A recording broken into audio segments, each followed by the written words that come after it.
y me llama el cocinero. Risita, ¿qué?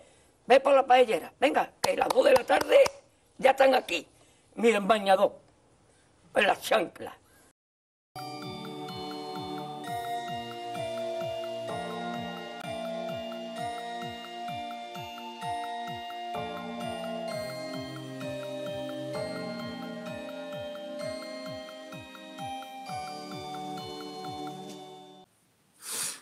Assalamu alaykum qadirli illeşler, mähwan watan seýer dogurlar, ähliňize köp salam ýollaýan, inşallah her biriňiziň janyny sagdyr diýip umyt ediyorum dogurlar.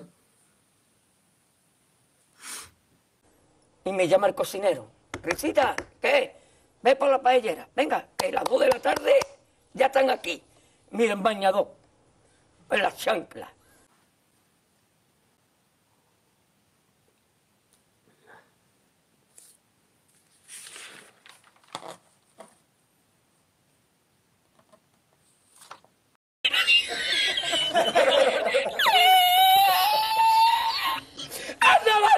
Mähwan dogurlar, bu çykyşymda biziň etmeli we edip biljek işimiz hakda öz pikirimi paýlaşmak isleýän, ýagny ähliňiz bilýäňiz bir giden kynçylyklar bar we biziň etmeli we edip biljek işlerimiz bar. Ýagny başarmajak zat ýok, adam zatynyň başynda kyn günüň ömürlük durjy ýok. Elbetde her birimiz hereketde bolsak, ýagşy niýetde we geljege umytly bolsak, ýagny hereket etmek gerek da, ýatan öküde de iým ýok diýär, şolar ýaly her kim hereket etmeli we gaýrat etmeli. We näme etmeli? Biziň etmeli we edip biljek işimiz näme? Bu kynçylykda nädip çykyp biler?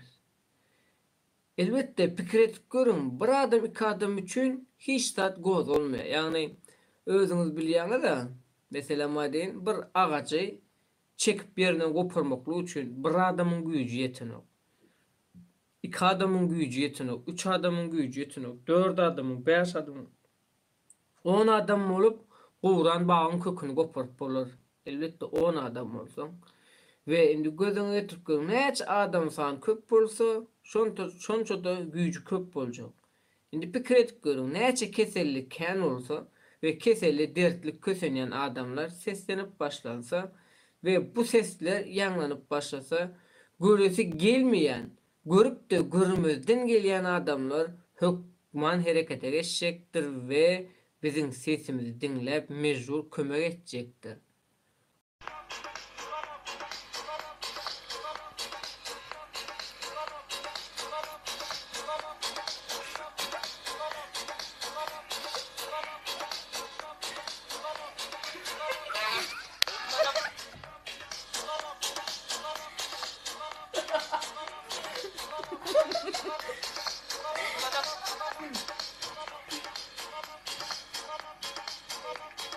Sevilla.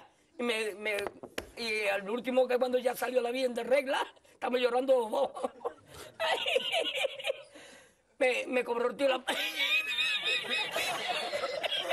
Ve bunu biz sinawan bilemiz o. Sebäbi gorkany goşa görnür diýenler var, çaman serdarlar var. Eger gaýrat ba bolsa, ukyp ba bolsa, bir köpçüligiň içinde bir söz sözlemek nälik? Anlatmy kyn, onu özüňiz bilýäňiz, ýagny her bir adam toýda tamada bolup bilmeýär, her bir adam söz sözläp bir giden mahallany sözü bilen düşündirip toýy edepli, tertipli alyp baryp bilmeýär. Munam ähliňiz bilýärsiňiz mähwan dogurlar. Bu şonuň üçin indi çykyň bir halkyň arasyna girin köpçüligi. Mesela maden okuwda, okanda urumyzda bize mollum çagyryp dostga çyk, sapa gaýtdyň halatynda ýüzümizi aşağı sallap daş tuğramızı seredýär, bizi seredýän okuwçylardan utanyp künjekde özümize berilen ýere sahip çykýas diýär şonlaly. Owa.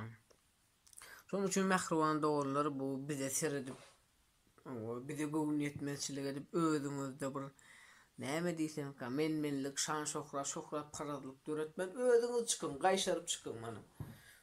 Gülbiýalyk ýurdumyz bar, Ediz Türkmenistan döwletimiz bar. Biz Türkmen, ýagny biz Türkmen diýäsen, çykyn, söz sözlän.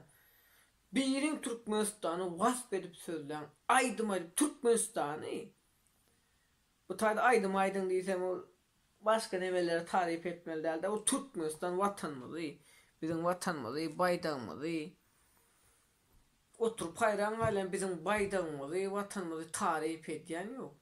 Bizim bayrağımızı, vatanımızı, bizim toprağımızı, yani hem Türkmenlerin toprağını, Türkmenistan diyen adı var ha.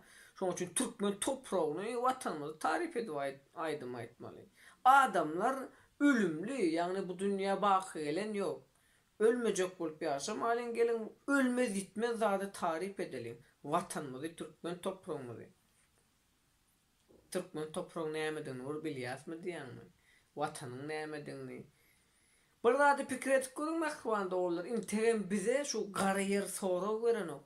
Sen benim üstümde gezmeyene, sen beni depelemeyene, hakkın yok deyip integem karı toprak, şu Allah Teala'nın yaradan toprağı bize soru veren o. Birinin cevap verip bilmersine sebebi balağına sıçman ulanan yok.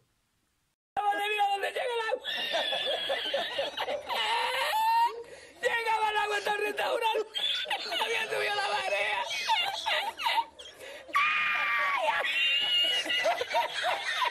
Jesús, hay que hacer ahora con los dos sacos de arroz. ¡Ay, llama para Sevilla! ¡Llama a Sevilla que traigo país!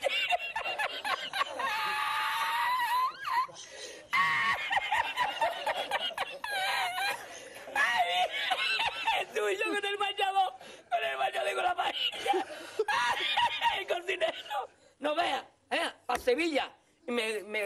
Y al último que cuando ya salió la bien de regla, estamos llorando los dos. Me cobró el tío la paella. Me cobró a 500 veces la paella. Y ya no fui más. Me fui andando a coger los amarillos hasta hoy.